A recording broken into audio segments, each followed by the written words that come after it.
Hi dears, എന്തൊക്കെ എല്ലാവരുടെയും വിശേഷം? എല്ലാവരും സുഖമായിരിക്കുന്നോ?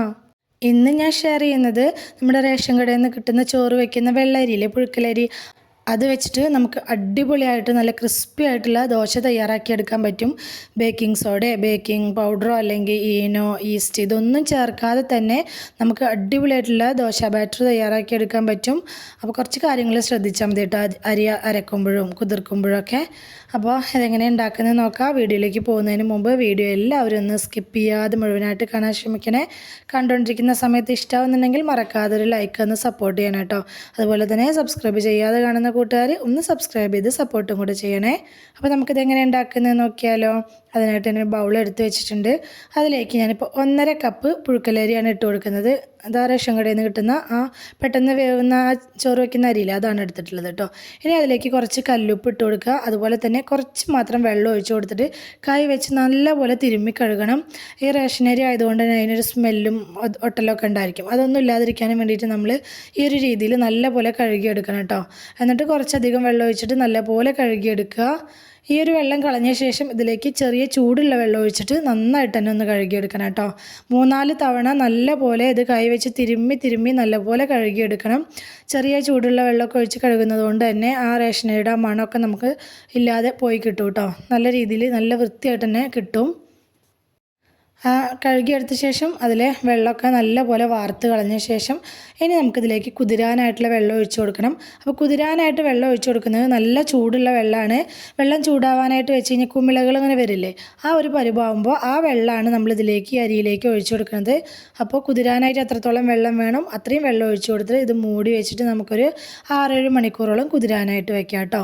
ഇനി അതിലേക്കുള്ള ഉഴുന്ന് കുതിരാനായിട്ട് ഇടണം. 1/2 കപ്പ് ഉഴുന്നാണ് എടുത്തിട്ടുള്ളത്.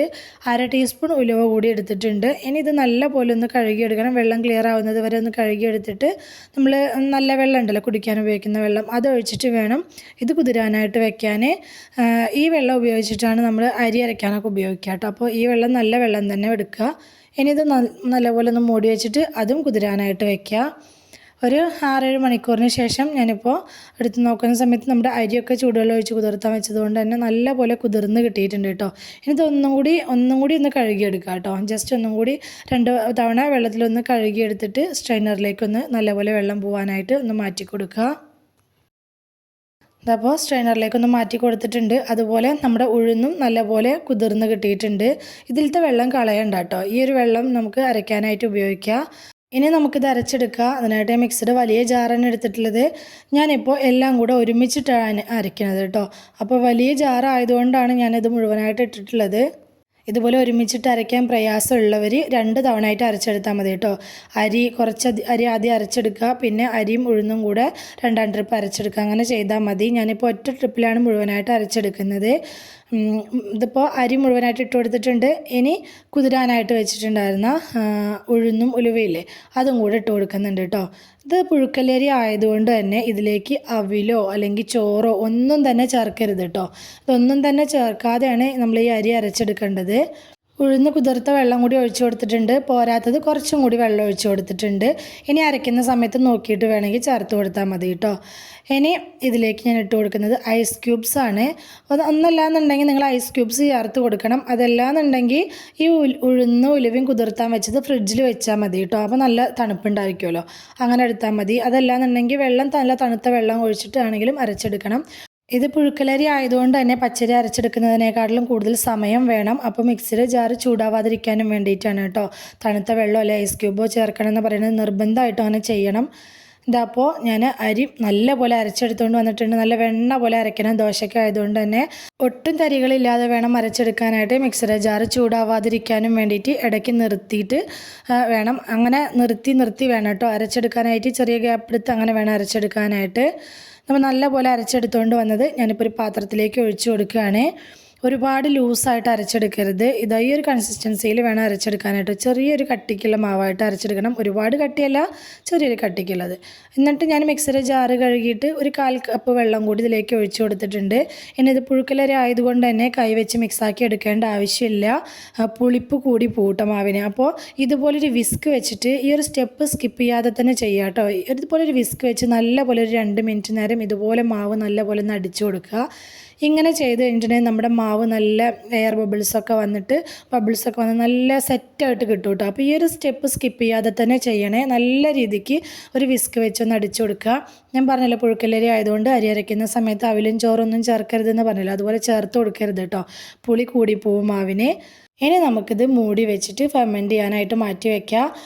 ഇപ്പോൾ ഒരു തണുത്ത കാലാവസ്ഥയൊക്കെ ആയതുകൊണ്ട് തന്നെ 10-12 മണിക്കൂറൊക്കെ ചിലപ്പോൾ എടുക്കും കേട്ടോ മാവൊന്ന് പുളിച്ച് പൊന്തി വരാനായിട്ട്.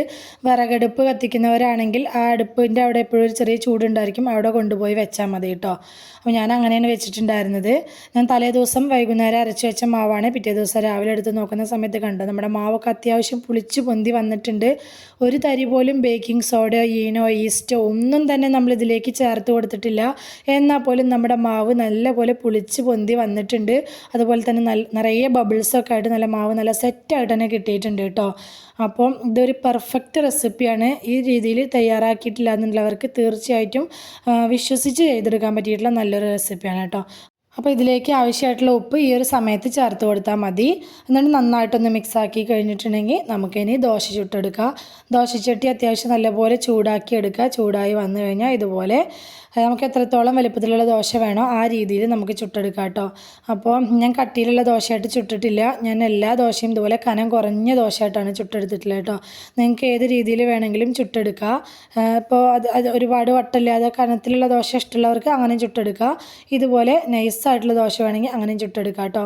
മാവ് ഒഴിച്ചു കൊടുത്ത് പരത്തി കഴിഞ്ഞാൽ കുറച്ച് ഓയിലോ അല്ലെങ്കിൽ വെളിച്ചെണ്ണയോ നെയ്യോ എന്താണ് നിങ്ങൾക്ക് താല്പര്യം അതാക്കി കൊടുത്ത ശേഷം ഇതുപോലെ മൊരിയിച്ചെടുത്താൽ നല്ല ക്രിസ്പി ആയിട്ടുള്ള അടിപൊളി ദോശയായിട്ട് കിട്ടും കേട്ടോ.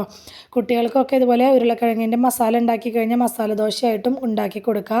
അവർക്ക് ഒരുപാട് ഇഷ്ടമാവും, നല്ല ഇഷ്ടമാവും കേട്ടോ. മക്കൾക്കാണെങ്കിലും മുതിർന്നവർക്കാണെങ്കിലും ഒക്കെ നല്ല ഇഷ്ടമാവും. നല്ല ടേസ്റ്റി ആയിട്ടുള്ളൊരു ദോശയുടെ റെസിപ്പി തന്നെയാണ് കേട്ടോ.